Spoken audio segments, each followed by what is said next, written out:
Good morning, everyone. Welcome inside the Faith Loop. It is Wednesday, February 8th, the year of our Lord, 2023, and I hope it is the year of the Lord and He returns and we can all get out of this mess. Yeah, that'd be great. I did watch the shenanigans last night. I watched the knowledge of good and evil on full display. And that's what we've been talking about here is the knowledge of good and evil. And honestly, that's basically what it boils down to. It was the knowledge of good and evil on full display. And when we're talking about these things, I believe this is what we need to discuss. We're preaching the gospel, right? And Supposed to be. yeah, and Dad and I were talking a little bit about this before. And when Jesus said, "Go into all the world and preach this good news, this message to every creature," what have we changed that into? And how many denominations are it? As Dad made mention a couple times, and he's said it for a long time. You're asked to join a church. You're asked to become a Catholic. You're asked to become Orthodox or whatever. And you're baptized into that, some ritual that baptizes you into it. And Jesus looked at Nicodemus that day and said, it's just a matter of being born again, Nicodemus. We talk about seed and the seed of righteousness, and we talk about these things. And yesterday we're talking about origins and the creation myths that are perpetrated on us, and they lump the Genesis narrative into this same category. And as Dad and I were talking yesterday, I believe this, and I've said it for quite some time, the Genesis narrative is a correction on what had been previous. Jehovah had not specifically talked about those things. He had went to Abraham, the covenant was there, but this was the first time he came down on the mountain to express himself, to show people who he is, to show the Israelites, I am the Lord, your strength. I'm the one that brought you out of Egypt, and I'm going to show you what life is. Mm-hmm. This is the expression that we're talking about. The image and likeness and the corrections that were given and the instruction that was placed in there. Not because of life, but because they chose to stop him from talking. So the instruction became their relationship, and it wasn't what was intended. No. Oh, no. Right? Absolutely not. No, they told him, they told Moses, said, tell him to quit speaking to us. Yeah, you tell Moses. And we'll do what Moses says. And they really didn't do that either. No, they didn't. No. And this rebellion, Dad, this is what we keep coming back to, and I want to impress people with this. I was listening to a radio show I commonly listen to in the morning coming into the office here. And there's a lady that hosts the show. Pleasant to listen to, talk. She talks about God all the time and how we got to get back to our, principles, God and whatnot. I can't remember. Now I'm sitting here thinking, did she ever say Christian? I don't know. She might have, but she talks about God a lot. But I'm looking at her website. I went and looked because of what she said today. They were talking about euthanasia, assisted suicide. Would you do it? She comes to the end of this and she's talking about herself. She says, I just don't think, I don't think we can. I think that takes away from God. It takes away from, because, I believe that we are born so that we can feel what it is to be created and procreate.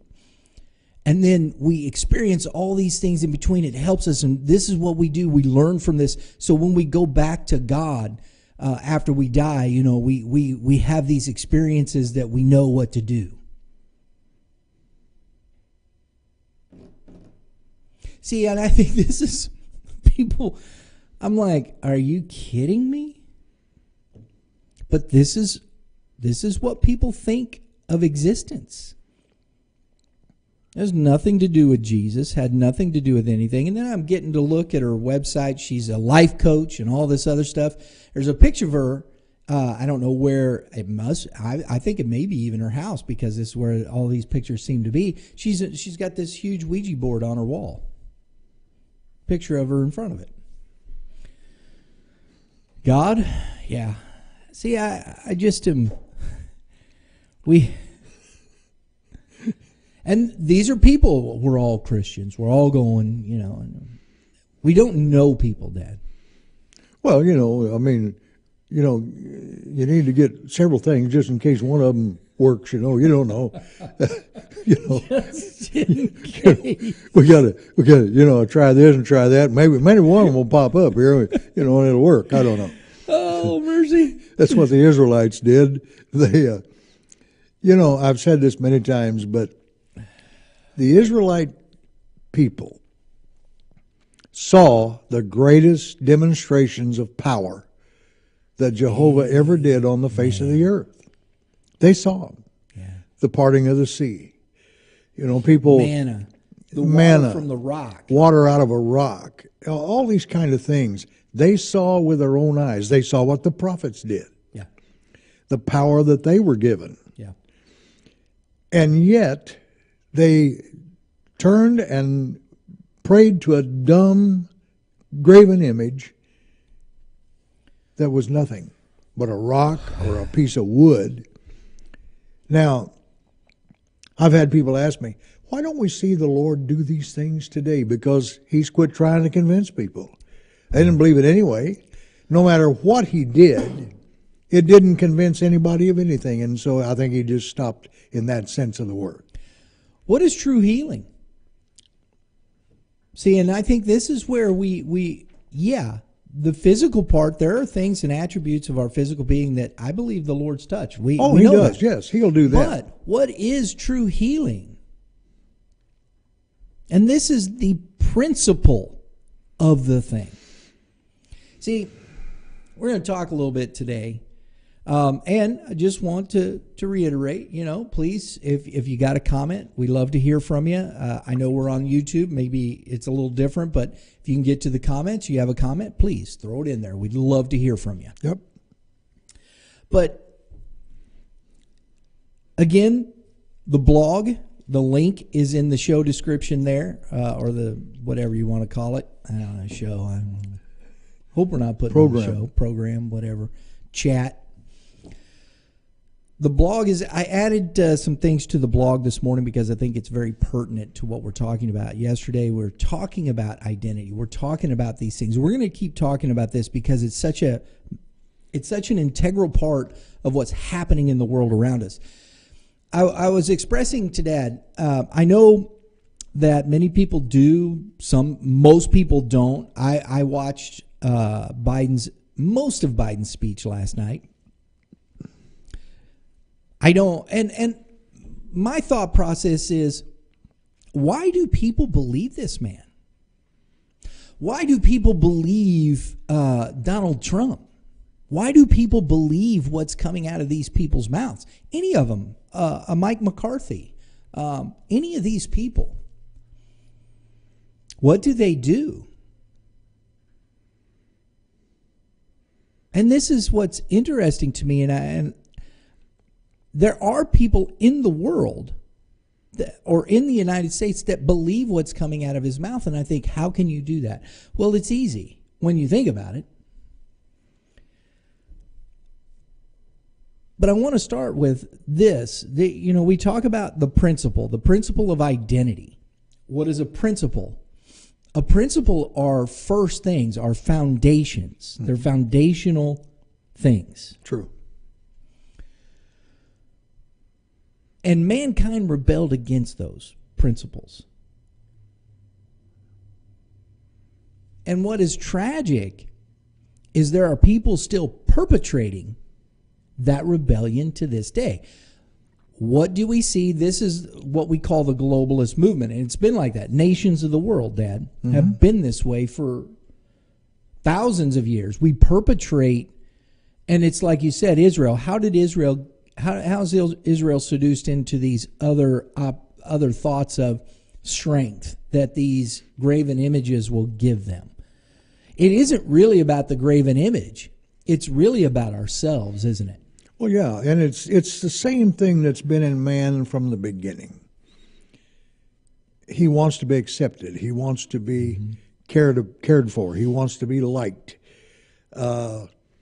He wants to be in a place where there's no fear. These neighboring countries were usually at war with Israel. And by interacting and so forth and taking on part of what they were, it was in their minds that this would calm it down. They would come into agreement with Yes, them. they would come into agreement. And so, after all, what's a little leaven? It don't matter. We'll still go to temple and we'll still go sacrifice, but we're going to have this other too. Well, no, you can't. You can't do it. And so this is where man's mind is. It's where it is today. Who's going to help me? Who's going to give me something? Who's going to bless me? Who's going to pay my rent? Who's going to pay my bills? Right. Is the government going to take care of me? Well, they tell me they're going to. So we'll go along with these guys.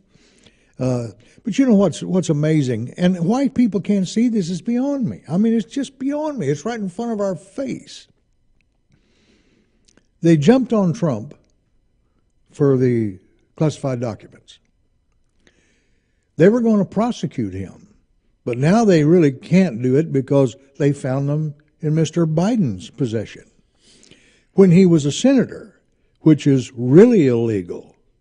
Now, Vice President Pence has been found with classified documents. And he's the one that talked about Trump and, he shouldn't have done this and it's just, blah, blah. Now he's been found with them. So, which pot and which kettle? It's all nonsense. Yeah, it's all. And it amazes me. It's political theater. Yes. It's just theater. If you think there's anything going to happen with this, it is a theater for the masses. Sure. That's all it is. Last night, that was the theater for the masses. Yep. Say this, say that. Well, do you believe that? Huh? Why would I believe these people? Joe Biden's about to pass into eternity and face Jehovah. Yep. How is he going to change my life? What's he going to do?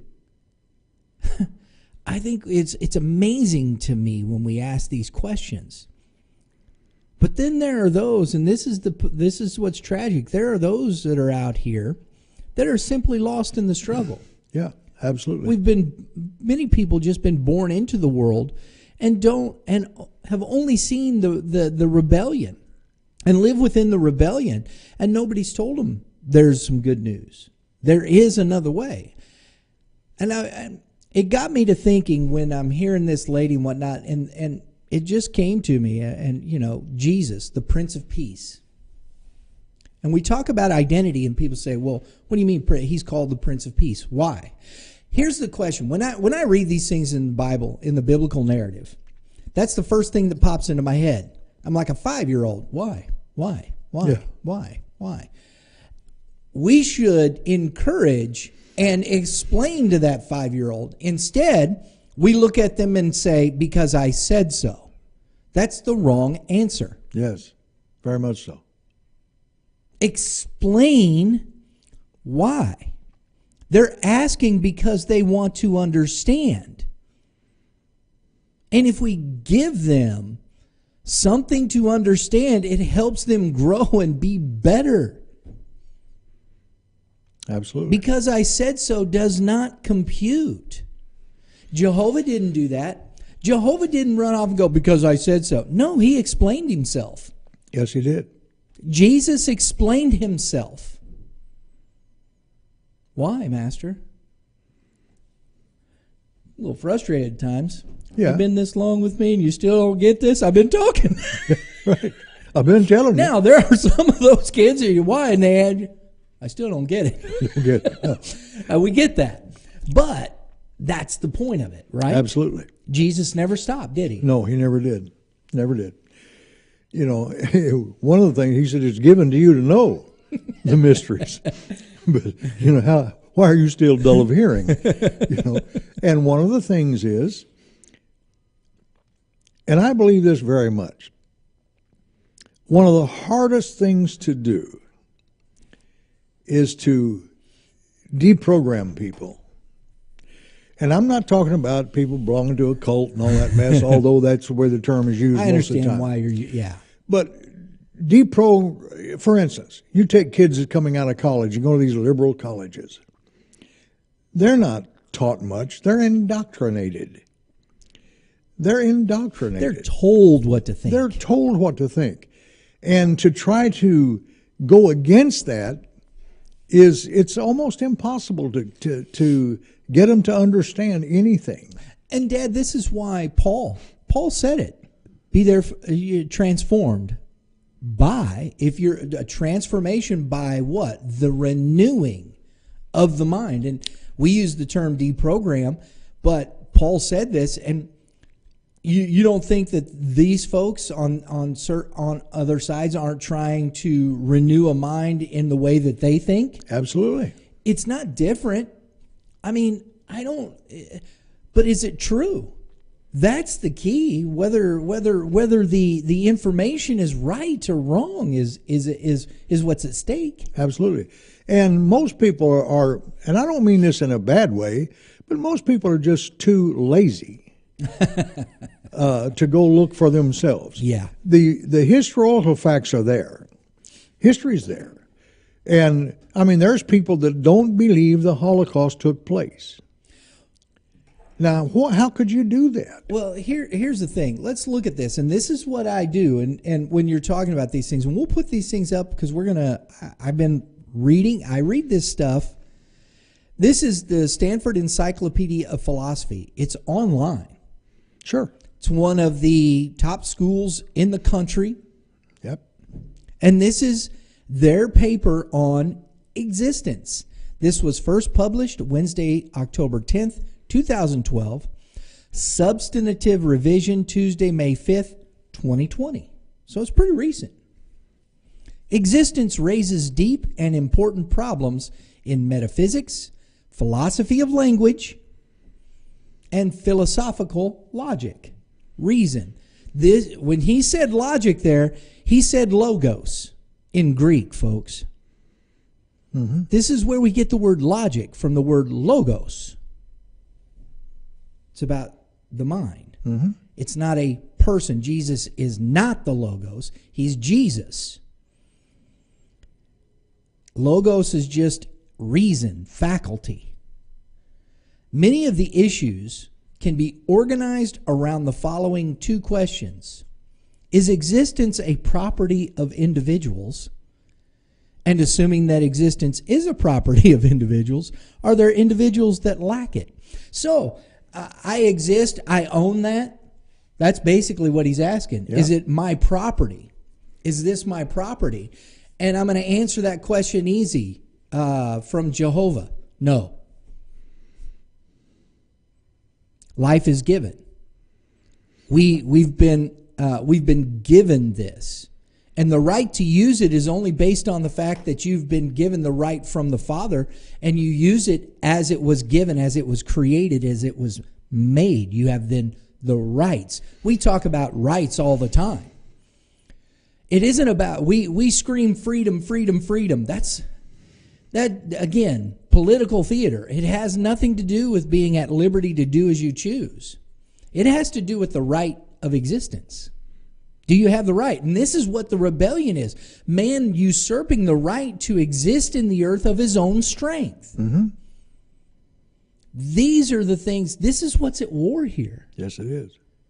Why, when they talk about freedom in this country, why is it there? Because of a Bill of Rights.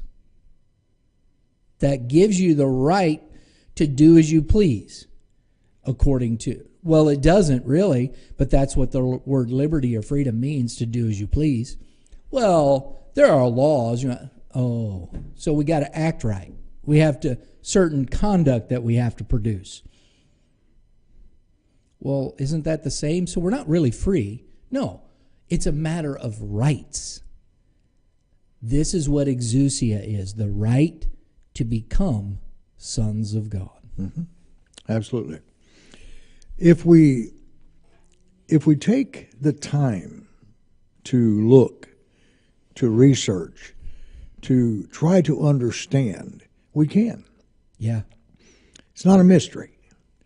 You know, I'm so tired of the mysterious gospel, the mysterious religion, the mysterious faith, the mysterious everything. You know, we can't comprehend anything.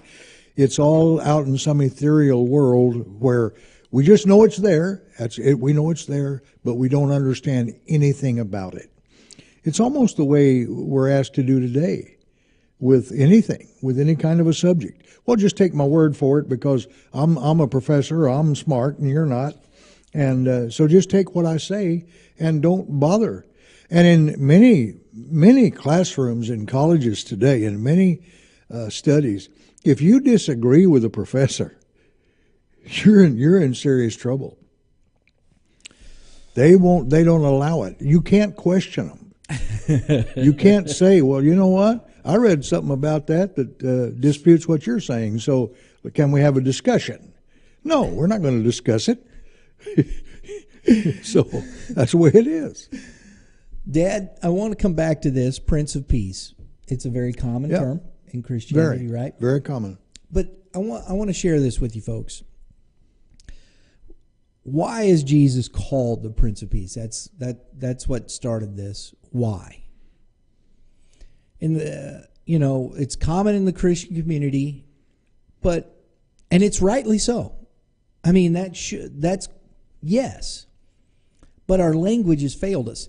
The word prince is derived from the Latin primus, or first, and that's what I said, principle, first, foundation. He is the first. And we see that, Romans, the firstborn among many brethren, the first fruits. All right. Right? Yep, absolutely. This is what we talk about. So he is the first. This is interesting because the word peace. Now, everybody sits around, he just brings you peace. And we sit around almost like this. Yeah. Even in Christianity, we do this like, I got to have peace. I just got to be able to. Yeah. That's not peace. In the United States and in the world, this rebellion wants you to come into peace with them. Mm-hmm. That's the way the word, you can be calm, and that's the word that calm. Mm-hmm. Are you calm? Peace is completely different, folks. Peace is about agreement. It's covenant. And this is the basis of the word. Even in the Greek, it means union. When you see the word peace translated in the Old Testament from the Hebrew, it is the word shalom, meaning whole or complete, which gives the idea if you're whole and complete, your whole body, your mind, your conduct, everything is in agreement. Father, let them be one even as we are one. This is what Jesus meant. Let them, because that's the image and likeness. The Father is one in mind, in conduct, and in body. All these three things, that's his being. Jesus was created in that image and likeness, receiving the immortality because of what he did, sitting at the right hand of the Father. The first fruits, the firstborn among many brethren. This is the peace, and we have to come into that peace. He is the prince, the first to come into agreement. Absolutely. At that level with Jehovah, even over Abraham, Moses, David, all the prophets. Think about this. Yeah, absolutely. Think about this level. David was close. I think Abraham was close. And God covenanted with them, looking for that seed, that Isaac was the seed. And honestly, we were talking about this here the other day, and it struck me, Dad, I didn't say it then, but I'm not so sure that the test, we say it was a test for Abraham. I believe Jehovah knew what Abraham would do when he took Isaac up on the mountain. Oh, I think so. Then what was it for? It was for Isaac. It was to show Isaac who Jehovah is. Isaac didn't know. Here, and Jehovah, I want you to take Isaac's offer. Isaac's sitting here watching all this. Abraham did it. He walks up there, he'll deliver him. What test was there? Abraham's doing this. Jehovah had full faith in Abraham to even ask him to do this. Who was it for? It was for the seed, the life, to show it. I believe these things. How do you convince somebody of something? You show them who you are, and this is what Jehovah did with Isaac, bringing that faith to Isaac, bringing that completion, that understanding that these things are there. I could be wrong. That's my thought process to it. It's interesting to me. It was just a curious thought. That's something you guys can mull over. These are things that I think about. It's not unfeasible. Not out of the realm of the possibility. No, right. It's not. Oh no. I think it was twofold. But I don't disagree with you that Isaac had a partner. He was old enough to understand. Yeah, Dad. He was asking his father questions. Right. And so it made an impression on him as well, absolutely. And when you talk about Ishmael was put out of the house about this time too. Yep. Why? Well, because that was the conflict. You don't think Isaac wasn't aware of all this? Sure he was. Absolutely, Dad. Yeah. See, so I think there are so many things that we just don't look at within the construct of things in life or in households and how those things were playing out. And reading the narrative, when you see Sarah, who is not happy with this situation, because at one point Isaac hadn't been born, and here's Abraham asking the Lord to make Ishmael the heir. Yeah. So look, you think about that. I think one of the biggest problems we have with the Bible is we read it like we'd read a book, a story, or anything else. When we read a book, we're not usually trying to figure out anything. We're just reading, seeing what's going to happen. Yeah. We read the Bible that way. Instead of, as Brian just did, instead of examining every part of that situation, what was going on here? What's actually happening here?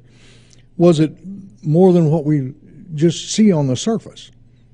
For instance, I know a little bit about cooking. My dad was a chef, my older brother, and I've done quite a bit of it myself through the years. But nevertheless, if I just take some food and set it on the table and you eat it and you say, oh, I like that, very few people ever say, how was it prepared? Right. What's in it? No. They just eat it and go, that's good. Unless they're a food connoisseur. Yeah. Or some critic. and they're going to ask you, what was that spice? What was it? My dad could literally taste something and tell you what was in it. Some people have that kind of palate. Yeah, he could. He could tell you what was in it, how it was made. There are people that will keep a recipe secret. They're not going to tell you anything about it. And it's amazing, it popped in my head, but Chef Ramsay used to do that on his show. Yes. Where they did that test, the blindfold test, and he would feed them different foods. And it's amazing when you're blindfolded and you take away that sense, your taste is your taste, right? Very few people got 4 out of 4. No, very few. They've done that with sodas. Yes. There's been people that call 7-Up Coke. Things like that. So it's imperative that we dig a little deeper for instance, if I take a piece of food and set it in front of you, just bland, nothing in it, you're going to eat that. Well, that wasn't much. If I season it, if I do other things to it, hey, it got tasting better. Well, so will the Word. If we will dig into the seasoning of the Word, it gets better and better. It gets much more tastier, much more filling, much more blessing the mind to where we can understand. It has many components, many parts, and we put them all together, we get a whole. And Dad, to your point, it just boom, thunderbolts, here you go. How incomplete are your senses without each other? Yeah. Oh. You take away the eyes, your taste will fail you. You take away your sense of smell, your eyes fail you. Yeah. I mean, it's amazing how it all works, and that shows you how you have to be complete in order for everything to function as it should. Absolutely. And that goes to what you just said there, to that end. Yeah. This is why we need to really search the Scriptures, as the Bible tells us. Search them, for in these you think you have eternal life. And those are the ones that testify of me. What did he mean there? He meant get in there and find out what it means. Find out what it means, because if you can find it, it brings eternal life. Exactly, Pop. Not hard. There's a few comments here, Dad. Yeah. It goes back to the garden. They are being beguiled. It's true. You know, Yes. well, and that's the thing. The seduction is there. Those in the rebellion, that are part of the rebellion, they're seduced, and they think they can rebel against Jehovah and win. And and then there are those that are just lost because they've never heard anything different. No. And this is why it's so important that we preach the good news. I like that. Do as I say, not as I do, what they are teaching. Exactly. Yeah. They've always been doing those things. Yeah. Isaac didn't rebel against his father, ask questions, but did as his father asked. Yes. And that's the point. We should be asking the questions. It's very nice. Dad and I, we do this a lot. We'll talk about things. We ask the questions. We pose questions. What about this? Thinking this. And then the conversation. And out of that, we look to these things and look at what's there, what's being said. Reading other men that have said things. Absolutely. You know, and it's to come to a place, especially when it comes to the language. That's key. Look at the original language. That's key, because you can translate something into English and create it within your culture, not changing the original language, but when you translate it, well, we use this word. Well, this word doesn't, in our culture, means this, but it still, it fits that. Yeah, absolutely. And we see that when you see Hebrew and Greek, and that's why I say when you look at the Strong's Concordance, you see a word, its definition, and then there are sometimes it's one, sometimes it's three, sometimes it's 10 different English words they use to translate that one Hebrew or Greek word. Yeah. Depending on the way you're using it. Yes, Dad. Exactly. So that's what's interesting about translating. And that's where we get into interpreting rather than just translating. And I think that's what's interesting. So good stuff, Pop. Yep. Always fun. Always fun. And what we're trying to do is get you to think. Yeah. Go look. Go search. Think. Do it. Do it on your own. Be surprised what you come up with. And we hope it's a blessing. Please take the time. We love the comments. We appreciate it. Share this out with your friends. Don't be afraid to speak up. We need to do this. We need to. So we love you. We care about you. We'll be back next week, 9 o'clock, Tuesday, Wednesdays. You'll be back. Yeah. Oh, yeah. You're back. Yeah, I'll be back. So you guys are traveling down. Be safe. They're getting ready to travel down to Florida. My cousin getting married. Mm-hmm. And so safe travels, Pop. Enjoy. Tell everybody hello. Yeah. We'll see you on Sunday. I'll be doing the Sunday service. We still have Sunday service, so I will be doing that. So tune in. We appreciate it. Until next week, always remember to give love And give life. and give Jesus.